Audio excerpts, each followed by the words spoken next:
Thank you. Y'all know what it is. It's Tell the Truth Tuesday. I gotta tell the truth. It's Tuesday. Y'all gonna stop playing with me. So here's what it is. We are in like the 8th week of quarantine. And I'm gotta be extremely honest with y'all. You know, some stuff that I really thought that I had figured out, I do not have figured out. I really don't. And you know, in the moment, I'm gonna take that out. That was nasty, but I take it out. In the moment, I thought I had some stuff figured out. Like, that was nasty too, but y'all gonna rock with me. It's a pandemic. All kinds of nasty stuff is happening. Y'all gonna stop. I know I took the gum out. Already with the haggling. Already with the heckling. Okay, so listen. Here's what it is. Y'all gonna stop playing with me. It's Tell the Truth Tuesday. And this pandemic has caused me to realize that I already knew I didn't have things figured out, but at an epic level, I am keenly aware that I don't have stuff figured out. I don't. And there's so many of us who before this thought you knew some schnig, flag. Think about it. People have been in a certain field for years, feel like they're experts. You know, as Malcolm Gladwell says, you got your 10,000 hours in, you know some stuff. You are an expert. Malcolm Gladwell is a New York Times bestseller. All I'm saying is this will teach you, this pandemic is teaching me that I don't have some things figured out. You know, one thing I thought that I really, I didn't think I had it figured out, but I thought I had a good handle on it. You know, and now that all 3 of my sunbeams are home, I thought that I had this, like, mothering thing. I thought I had a good grip on it, Like, over the years, I thought that I was making really good choices. One of the things I really was, like, adamant about, because I was studying to be a school psychologist, ain't nobody bragging. They're not saying nothing back. I'm just trying to give them some insight. I'm trying to unpack it. I thought that I had, some real good insights, studying behavior and psychology for so long. I was like, okay, if and when I ever become a mom, one thing I'm adamant about, I had a professor named Dr. Erwin Hyman. He was like the foremost expert on corporal punishment, beating your kids, like whooping ass. And he had all these books about how corporal punishment was just not the answer. We had this one book I remember, and this was years ago, the Reading, Writing, and the Hickory Stick. And basically what I'm saying is he really believed that corporal punishment was not something that any of us should do. We shouldn't spank our kids.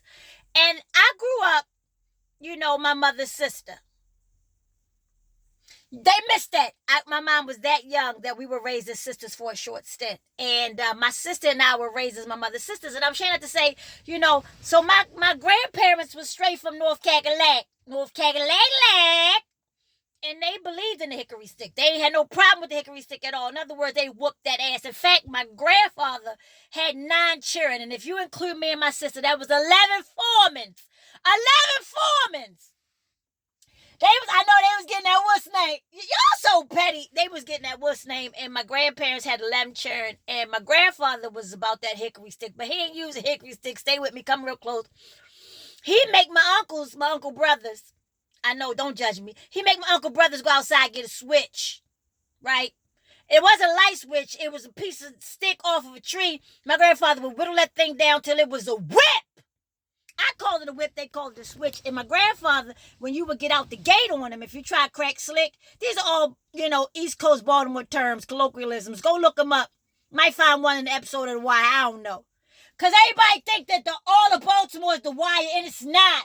But because they can't deconstruct that it's television. Anyway, I'm not insulting y'all. What I'm trying to say is I thought I had some stuff figured out. Stay with me. So my grandfather would make my uncle brothers get a switch. And when they would crack slick or get out the gate, he would whoop that ass with a switch. And some of y'all who old enough to know what a switch is, he whooped that ass with a switch. And so, I had always told myself that I would never, be a big, huge proponent of, of beating my kids. I just like, there's other ways. I felt like If I, teach them how to, add language to their emotions. I know y'all judging me, right? I feel it in my spirit. Some of y'all judging what I'm saying. It's not some bourgeois, Dr. Spock type, Oprah type stuff. This is some real stuff. I felt like if I could teach them how to add language to their emotions, that they would then be able to, express themselves without me having to smack fire out of them every 20 seconds and be respectful about it. And so I thought I had that part figured out because I did. I truly never spanked my kids. Now, I might have lightweight choked. No, because there would have been child protective services. What I'm saying to you, I might have lightweight choked one of them, but not to the point where they was asphyxiate. How you say it? Asphyxiated. I didn't choke nobody to death. I felt it in my spirit to do, but I never did it. And so all these years, you're almost 19 years into mothering, I believe that I had it figured out in a large percentage that, I've taught my kids, I've empowered my kids to use language, to speak respectfully, to share the ideas and opinions. And then the pandemic came, and I realized that these sunbeams think they know some shit. Like they believe, after decades of expressing themselves, that they could just say whatever. And that's when I realized I don't have this figured out. I realize it. I don't have this figured out. I really don't have this figured out. And maybe I should have been smacking fire. I don't know. But I still opted not to smack fire out of none of my children. And it just I'm playing. Y'all gonna stop playing me. I'm playing, but I'm serious. There's so many things I thought that I had figured out. Never knowing that the same empowerment that I was hoping to build into these people that came out of my loins, they sat in my gut. I figured they would someday appreciate the fact that their mother never outright spanked them, punched them in the face, kicked them in the ass. Like I never did none of that. And I've come to understand that, empowering them in such a dynamic way can sometimes come back around full circle. And now they experts. And this is the thing about being an expert. I just follow the scripture. Now they are experts and they are knowing some stuff. And one of my favorite scripture, if y'all ever follow me, you notice I always end everything with I press. It's from my favorite scripture, Philippians 3:14. I press toward the mark, toward the prize. It just tells me to never give up. It's like on some Israel Houghton, I'm not going back, moving ahead, moving forward. Like it's on that. But the scripture before that talks about how Paul was like, I'm not an expert. And I had to revisit that thing because I was judging myself. Real talk. I don't know if anybody else has raised some kids to young adulthood and you thought that you were doing the right things and then you start judging, some of the choices you made as a parent. And you're like, hold up, wait a minute. This, what? It's like you rethink it. It's like, maybe I shouldn't have sat them in the peace chair. They don't know what the peace chair is. I'm about to tell them. Remember that nun? So it was a nun at my kid's preschool, and she didn't believe in spanking even. She used to sit kids in the peace chair, like peace, like peace. And she used to sit them in the peace chair when they would act the ass. And so I brought that home with me. Not the actual peace chair, but sitting in the peace chair, because I felt like, wow, that's a very thoughtful thing to do. Give them time to think. It's better than time out. Time out sound whack. It's not what we do. Time out is for Connor. It's for Connor and Sawyer. You're going in time out, Sawyer, because you're making bad choices. I wasn't doing time out. I thought it was whack. So I thought the peace chair was slick. I liked the way it sounded. It sounded, like something I was into. So I did the peace chair for all of their young life. I did. And they would sit there. They would literally sit there. And now that they got language and they, going into young adulthood and they finishing up high school and middle school, the peace chair ain't offering no whole lot of peace for their mother. Because now I feel like, there's times where the peace chair incited war. Because now they're so empowered. What am I saying? I'm glad y'all asked. I'm going to try to unpack it for them. I know. I'm just talking about, I thought I had some things figured out. In the moment, I really wanted to just do what I thought was a good idea, which was empower them to have language. And now it's turned around into, I'm going to say whatever the fuck I want to say, the flag without cussing at me. And I'm like, where they do that at? So I find myself about to catch a charge at 50 and fooling them, right? And I'm too goddamn. I know I don't look like it. I know I'm winning, right? No, I don't want to catch no charge at 50 and fooling them because as soon as I go into prison, I'm gonna have a girlfriend. And I ain't really built for that. Like that ain't how I show up. No disrespect for anybody who got their liquor license, and I mean that with all due respect, but that ain't my testimony. What am I saying? I'm going all over the place with this, but I'm going to reel it in. And this is how you know I need to be back on stage, which is why. And I want to thank y'all. I'm going off on a tangent. I thought I had some things figured out. Y'all going to stop playing with me. I want to thank everybody last week who felt the need to help me stay off the pole at 50 and fooling them. I'm speaking about all the people who donated to my charity, which is Feed the Children. Not the children, my children. I want to thank y'all for the cash app. So if you feel inclined to keep me off the pole one more week, please go to $NDM, INDIEM for mom, NDM. Go ahead and keep me off the pole another week. What am I saying? I thought I had some things figured out. And it turns out that sometimes your best intentions come back to smack the fuck out you. But what ended up happening with me is I had to look at Philippians 3:13, and it says, I don't claim that I've learned everything. I don't pretend to be an expert, right? Paul says, I don't pretend to be an expert. I don't pretend to have it all figured out. He said, but this thing I know, I'm going to forget what's behind me. I said it because I'm not going to be dwelling on the fact that my kids can get borderline disrespectful out their mouth. I'm not going to dwell on that. I'm dwelling on the fact that I'm putting that behind me. I'm forgetting that which is behind me. You have to. If you live in what happened the other day or what happened 3 years ago, you will literally be living in the past. And I'm not doing that. So even though I thought I had it figured out, I got the lesson. The lesson for hindsight, anybody who's mothering younger children, I'll share this with you. I'm going to say it, whenever you can, and they say something slick at 9, 10, take them in the bathroom, smack fire out their ass, smack fire, choke them and tell them what you would tell somebody, then you'll never eat again. I know that don't sound right, but there's some merit to it. But what I'm really saying is this: I don't have a figure. I don't have things I thought I had figured out. I just don't. I don't have relationship figured out. I thought that I was gonna be great at relationship because I took so long to commit, and when I did, I was all in. So I was I'm gonna be nice with this. I can communicate. I got some good what's name. I can cook. I got some good what's name. I already said that. I know. See, they don't know what's name is what. I'm just saying I'm nice with it. And then I was and I'm frugal. I'm not using big.